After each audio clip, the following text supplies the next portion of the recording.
Hello everyone, एक बार फिर से आप सभी का क्रेजी जीके ट्रिक के डेली करंट अफेयर की सीरीज में स्वागत है। तो आइए आज के सेशन को आगे बढ़ाते हैं और 9 नवंबर के सभी करंट अफेयर को यहां पर हम डिटेल में डिस्कस कर लेते हैं।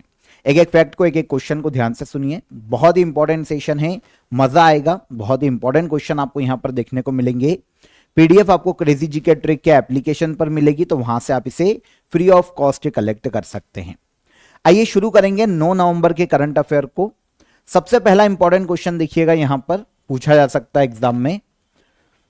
सेमीकंडक्टर पॉलिसी लागू करने वाला भारत का पहला राज्य कौन सा है? तो सेमीकंडक्टर पॉलिसी को लागू करने वाला भारत का पहला राज्य बना है गुजरात राज्य। आंसर हो जाएगा आंसर ए। इंडिया को सेमीकंडक्टर के निर्माण में आत्मनिर्भर बनाना, सेमीकंडक्टर इंफ्रास्ट्रक्चर तैयार करना, यह इंडियन गवर्नमेंट का एक सपना है। उसी के लिए सेमीकंडक्टर पॉलिसी को लागू करने वाला देश का पहला राज्य बना है अब गुजरात राज्य। ठीक है, सेमीकंडक्टर क्या है यहां पर यह समझिए। सेमीकंडक्टर एक ऐसी चिप है जो कि न तो इलेक्ट्रिसिटी का पूरा प्रवाह होने देती है और न ही पूरी तरीके से रोक के रखती है। काफी सारे डिवाइसेस में सेमीकंडक्टर का यूज किया जाता है, अगर आपको पता हो, जैसे mobile, computer, TV, solar panel, ये डेली यूज की चीजें हैं जिसमें नॉर्मली सेमीकंडक्टर चिप या सेमीकंडक्टर का यूज किया जाता है। तो भाई सेमीकंडक्टर बहुत ही इंपॉर्टेंट एक एलिमेंट हो जाता है। तो इलेक्ट्रॉनिक काफी सारे डिवाइसेस में सेमीकंडक्टर लगता है, तो इसमें इंडिया को आत्मनिर्भर बनाना इंडियन गवर्नमेंट का एक सपना है। अब गुजरात राज्य ने सेमीकंडक्टर पॉलिसी को अपने यहां पर लागू किया है और इस तरीके से गुजरात सेमीकंडक्टर पॉलिसी को लागू करने वाला देश का पहला राज्य बना। ठीक है, गुजरात सरकार ने देश की पहली गुजरात सेमीकंडक्टर नीति 2022 से 2027 की शुरुआत की है। ठीक है, और इसे लागू करने के लिए गुजरात राज्य इलेक्ट्रॉनिक्स मिशन की भी हाल ही में गुजरात ने शुरुआत की। उद्देश्य आपको पता चल गया भाई। इस नीति के माध्यम से राज्य सरकार राज्य में सेमीकंडक्टर इंडस्ट्रीज को बढ़ावा देगी और इसके लिए एक बेहतर इंफ्रास्ट्रक्चर को तैयार करेगी। यहां पर एक चीज आपको नोट करना चाहिए कि इंडियन गवर्नमेंट ने 2021 में इंडिया को सेमीकंडक्टर के क्षेत्र में आत्मनिर्भर बनाने के लिए इंडिया सेमीकंडक्टर मिशन को लॉन्च किया था और उसके लिए उस वक्त गवर्नमेंट ने 76,000 करोड़ रुपए का बजट रखा था। और अब इसी के तहत सेमीकंडक्टर पॉलिसी लागू करने वाला देश का पहला राज्य गुजरात राज्य बना है।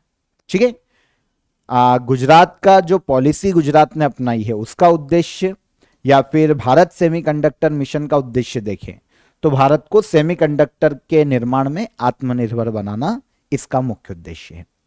सेकंड क्वेश्चन यहां पर थोड़ा बड़ा है, ध्यान से सुनिएगा। 1967 के किस मामले में सर्वोच्च न्यायालय ने अलीगढ़ मुस्लिम यूनिवर्सिटी को अल्पसंख्यक दर्जा देने से इनकार करने वाले फैसले को खारिज किया?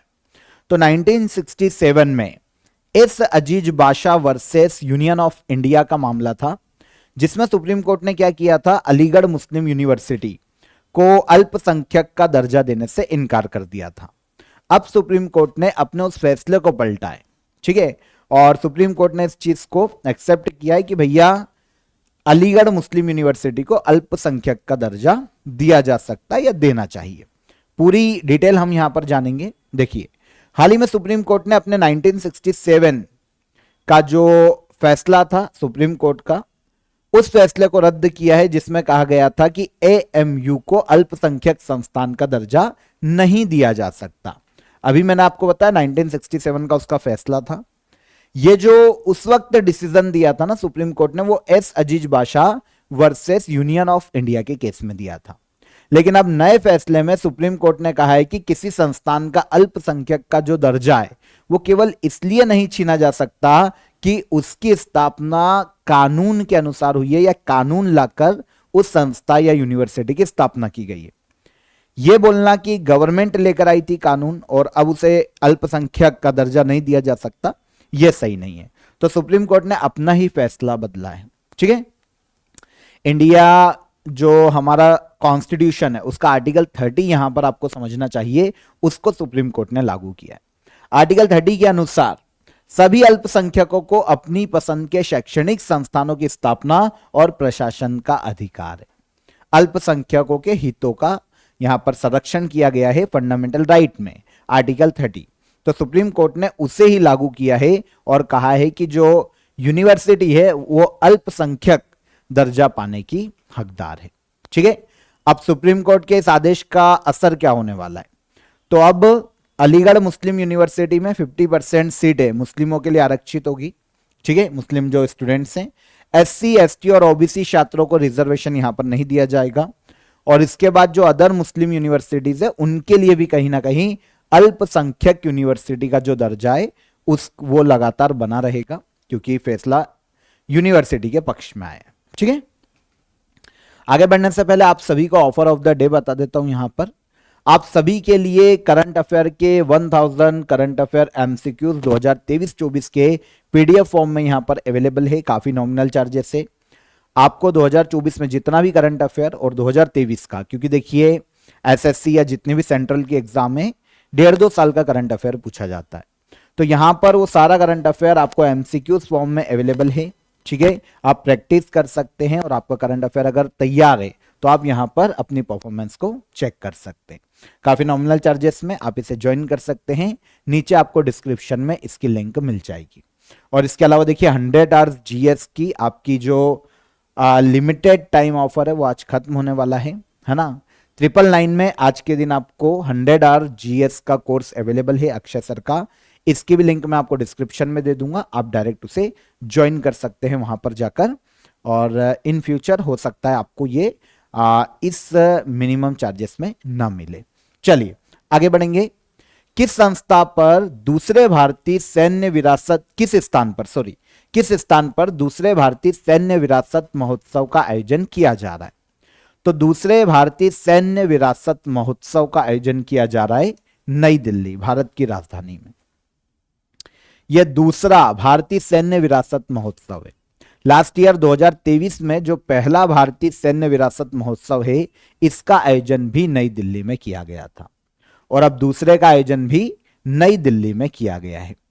8 नवंबर को दूसरा भारतीय सैन्य विरासत महोत्सव 2024 नई दिल्ली में आयोजित किया गया। ठीक है, इसका जो उद्घाटन किया गया था नई दिल्ली में, उस दौरान शौर्य गाथा परियोजना को भी शुरू किया गया। यहां पर शौर्य गाथा परियोजना को समझिए, इसका उद्देश्य एजुकेशन और टूरिज्म के माध्यम से भारत की जो सैन्य विरासत है उसको प्रोत्साहित करना। जितने भी स्टूडेंट्स हैं, जितने भी लोग हैं देश में, उनको भारत की सैन्य क्षमता के बारे में, सैन्य विरासत के बारे में बताना मुख्य उद्देश्य है शौर्य गाथा परियोजना का। अब यहां पर हम बात कर रहे हैं भारतीय सैन्य विरासत महोत्सव की कि ये क्या है। तो देखिए, एक ऐसा मंच है जिसकी शुरुआत इस उद्देश्य से की गई थी कि भारत की राष्ट्रीय सुरक्षा, विदेश नीति और सैन्य धरोहर जैसे महत्वपूर्ण विषयों पर चर्चा की जा सके। तो भारत में जो भारत की फॉरेन पॉलिसी है, इसके अलावा जो नेशनल सिक्योरिटी के मुद्दे हैं और मिलिट्री हेरिटेज जितने भी है, वे जो हमारे सैन्य धरोहर हैं, उनसे संबंधित, उनके विकास से संबंधित क्या हर्डल्स है, इन सभी मुद्दों पर चर्चा करने के लिए भारतीय सैन्य विरासत महोत्सव का आयोजन किया जाता है। दूसरा एडिशन अभी आयोजित किया जा रहा है नई दिल्ली में और पहला लास्ट ईयर नई दिल्ली में ही आयोजित किया गया था 2023 में। अभी मैंने आपको बताया क्या है ये भारतीय सैन्य विरासत महोत्सव।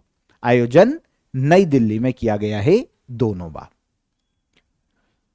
किस देश ने 16 वर्ष से कम उम्र के बच्चों के लिए सोशल मीडिया का उपयोग प्रतिबंधित करने वाले कानून बनाने की घोषणा की है? तो यह देश हो जाता है ऑस्ट्रेलिया। जितने भी सोशल मीडिया प्लेटफॉर्म्स हैं, जैसे फेसबुक ले लें, इंस्टा ले लें, अदर जो भी हैं, उन सभी को 16 साल से कम उम्र के बच्चे यूज नहीं कर पाएंगे। ऑस्ट्रेलिया ने ऐसा कानून बनाने की अब घोषणा की है अपने देश में। ठीक है, ऑस्ट्रेलिया सरकार ने कहा है कि अगर बच्चे ऑस्ट्रेलिया में 16 साल से कम उम्र के अगर फेसबुक, इंस्टाग्राम या फिर अन्य प्लेटफॉर्म्स का यूज कर पा रहे, तो जो जुर्माना है ना वो प्लेटफॉर्म पर लगेगा।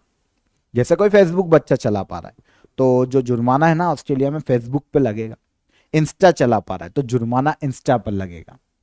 उद्देश्य क्या है?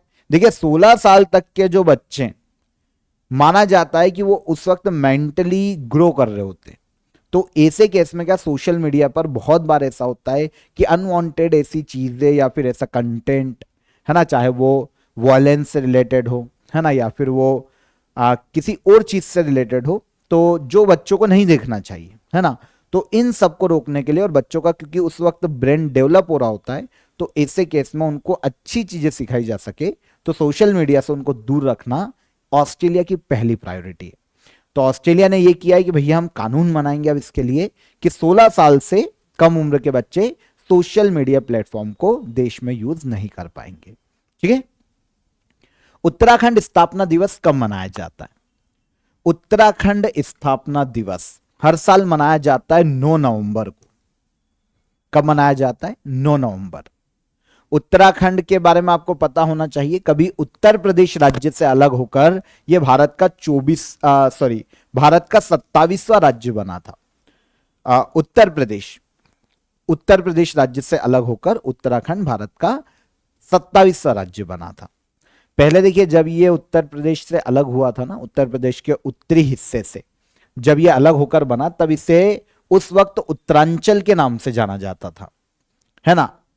9 नवंबर सन 2000 को इसकी स्थापना कर दी गई थी उत्तरांचल के नाम से, उत्तर प्रदेश राज्य से अलग करके, और फिर 2007 तक इसका जो नाम है वो उत्तरांचल के रूप में ही जाना जाता था। फिर इसका नाम बदलकर किया गया उत्तराखंड। तो 9 नवंबर सन 2000 में उत्तराखंड राज्य की स्थापना हुई उत्तर प्रदेश से अलग होकर। अब 2024 में इसका 24वां स्थापना दिवस मनाया गया।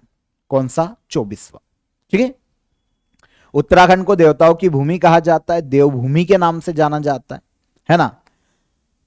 समर कैपिटल गैरसैंण है उत्तराखंड की, ध्यान रखना। और विंटर कैपिटल की बात करें तो विंटर कैपिटल है देहरादून। कौन है? देहरादून। ठीक है। समर कैपिटल गैरसैंण और विंटर कैपिटल है देहरादून। ठीक है।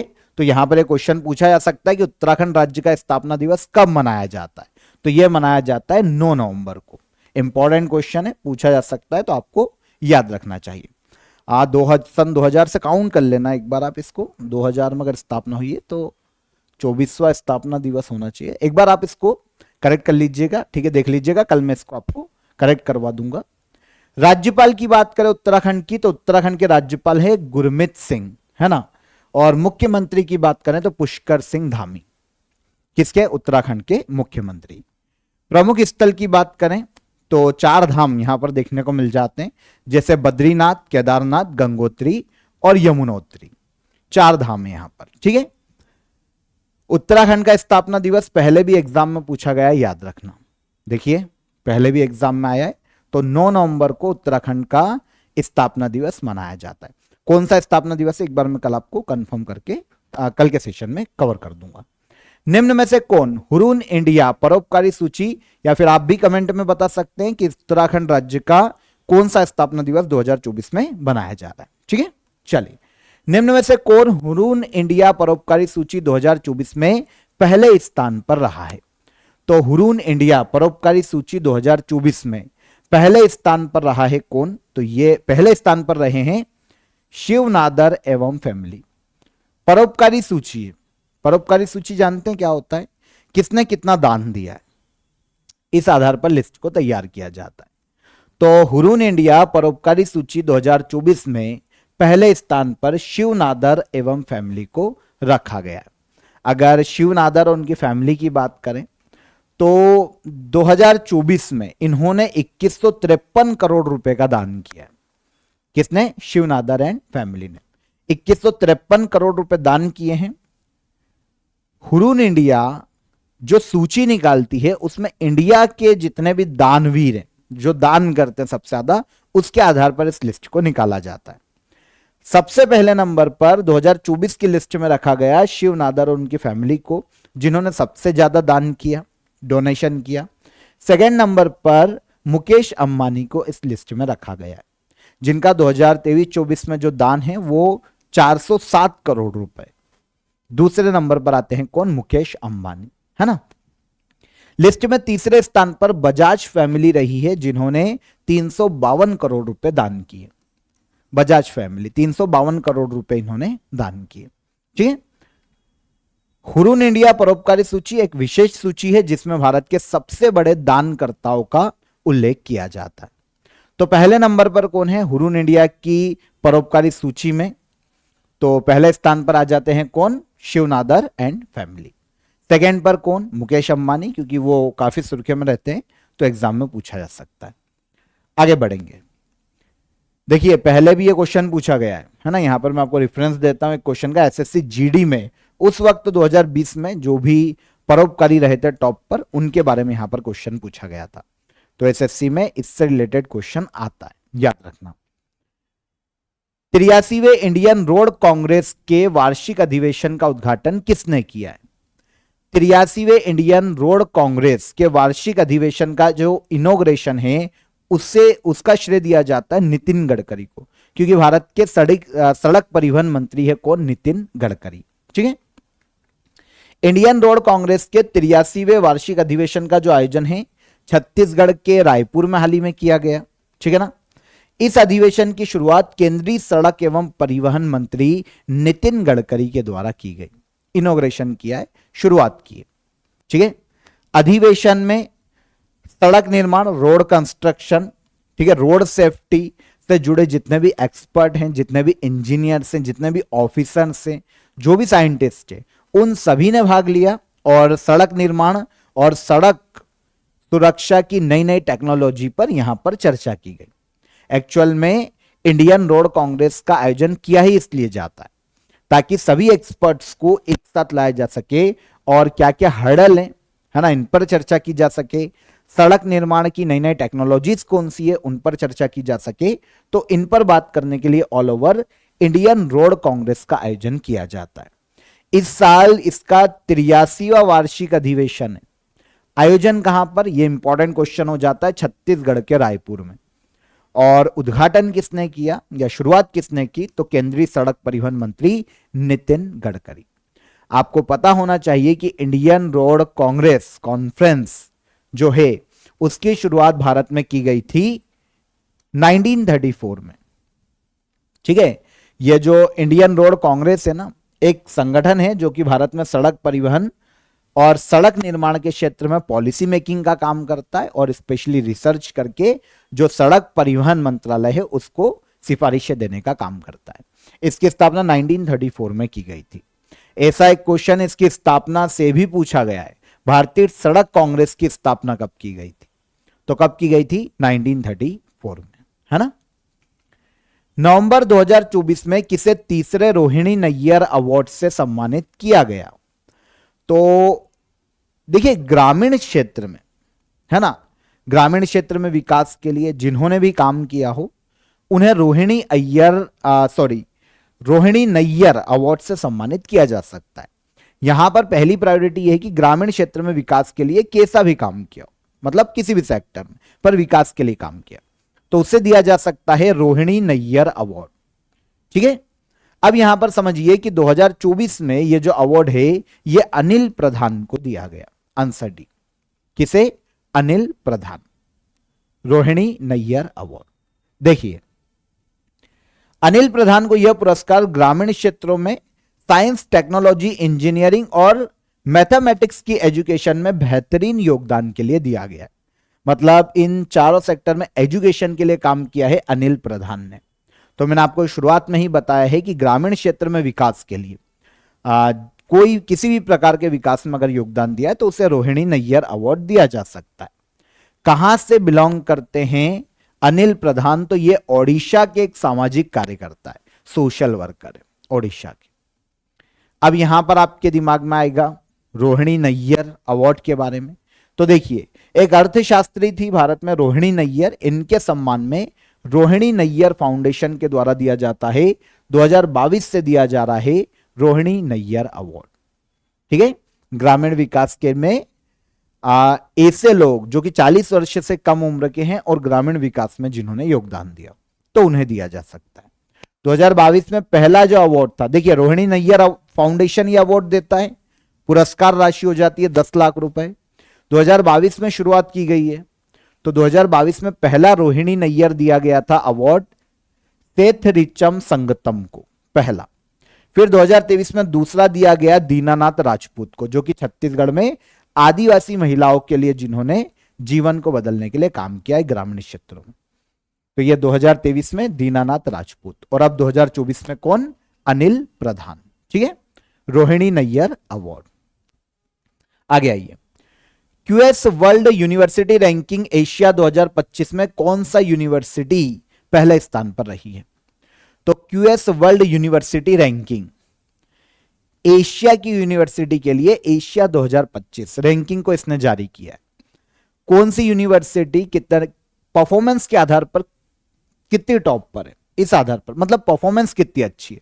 ऑल ओवर एजुकेशन सिस्टम ले लो, वहां के स्टूडेंट का रिव्यू ले लो, है ना, कैंपस ले लो, ऑल ओवर जो स्टूडेंट्स हैं उनके मध्य में कितनी फेमस है, इस आधार पर रैंक देता है क्यूएस वर्ल्ड यूनिवर्सिटी रैंकिंग। वैसे तो पूरा वर्ल्ड की यूनिवर्सिटी के लिए रैंकिंग निकालता है ये, लेकिन यहां पर एशिया 2025 रैंकिंग की बात हो रही है, मतलब एशिया की यूनिवर्सिटी। तो QS world university ranking Asia 2025, इसमें टॉप पर जो यूनिवर्सिटी रही है ना, वो है packing university. Answer A, QS world university ranking Asia 2025, पहले स्थान पर टॉप पर कौन? Packing university. ठीक है, देखिए एशिया क्षेत्र के 984 यूनिवर्सिटीज या फिर इंस्टीट्यूशन को इसने शामिल किया है एशिया 2025 की इस लिस्ट में। चाइना के बीजिंग में पेकिंग यूनिवर्सिटी पहले स्थान पर, Hong Kong university the university of Hong Kong दूसरे स्थान पर, और नेशनल यूनिवर्सिटी ऑफ सिंगापुर इस लिस्ट में है तीसरे स्थान पर। एशिया की टॉप 3 यूनिवर्सिटी, सबसे टॉप कौन? तो पेकिंग यूनिवर्सिटी। इंडिया की बात करें तो इस रैंकिंग में 22 यूनिवर्सिटी इंडिया की शामिल है, यूनिवर्सिटी या इंस्टीट्यूशन 22। ठीक है, शीर्ष 100 में 6 भारतीय यूनिवर्सिटी, ऑल ओवर अगर हम देखें तो 22 है, लेकिन टॉप 100 में 6 भारतीय इंस्टीट्यूशन या यूनिवर्सिटी। कौन कौन? तो आईआईटी दिल्ली 44th रैंक पर, IIT Bombay 48, IIT Madras 56, IIT Kharagpur 60, और Indian institute of science 62, IIT Kanpur 67। ठीक है, तो ये 6 यूनिवर्सिटी या इंस्टीट्यूशन जो कि टॉप 100 में है ना, QS world university ranking Asia 2025। Top पर कौन सी यूनिवर्सिटी? Packing university. और इंडिया में टॉप पर कौन? तो ये हो जाएगी आईआईटी दिल्ली 44 रैंक पर, है ना। वार्षिक रैंकिंग है भाई, दुनिया की यूनिवर्सिटीज को उनके परफॉर्मेंस के आधार पर ये रैंकिंग देती है।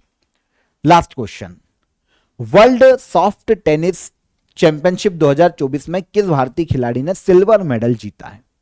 तो वर्ल्ड सॉफ्ट टेनिस चैंपियनशिप 2024 में सिल्वर मेडल अपने नाम किया है तनुश्री पांडे ने, Indian tennis player Tanushree Pandey. यहां पर डिटेल समझना पड़ेगी तनुश्री पांडे के बारे में या फिर इस चैंपियनशिप के बारे में। तो चीन में आयोजित की गई थी world soft tennis championship 2024। Bharat की तनुश्री पांडे ने यहां पर सिल्वर मेडल अपने नाम किया। ठीक है, मुकाबले में भारत की तनुश्री पांडे ने चीनी ताइपे की, मतलब चीनी और ताइपे की चियांग मिन यू को हराया। तो हराया किसको ये छोड़ सकते हो, लेकिन सिल्वर मेडल लेकर आई है तनुश्री पांडे। तो आपसे क्वेश्चन एग्जाम में यह पूछा जा सकता है कि तनुश्री पांडे किस खेल से संबंधित इंडियन प्लेयर है? तो याद रखिएगा टेनिस, सॉफ्ट टेनिस, क्योंकि वर्ल्ड सॉफ्ट टेनिस चैंपियनशिप में इन्होंने सिल्वर मेडल अपने नाम किया। सॉफ्ट टेनिस क्या होता है? तो जो पारंपरिक टेनिस है ना, उसी का एक रूप है सॉफ्ट टेनिस। बस यहां पर यह होता है कि सॉफ्ट बॉल से खेला जाता है ना, हल्के रैकेट होते हैं और जो बॉल्स होती है ना वो भी सॉफ्ट होती है। ठीक है ना, बॉल जो है वो सॉफ्ट है, नरम गेंदे हैं, और जो रैकेट है वो भी जो नॉर्मल टेनिस होता है उससे हल्के होते हैं। तो वर्ल्ड सॉफ्ट टेनिस चैंपियनशिप 2024 आयोजन कहां पर? चीन। इंडियन प्लेयर जिन्होंने सिल्वर मेडल जीता कौन? तनुश्री पांडे, है ना। यहां पर देखिए 9 नवंबर 2024 के सभी करंट अफेयर हमने डिटेल में डिस्कस किए, एक एक फैक्ट को समझा, एक एक क्वेश्चन को समझा, इंपॉर्टेंट था।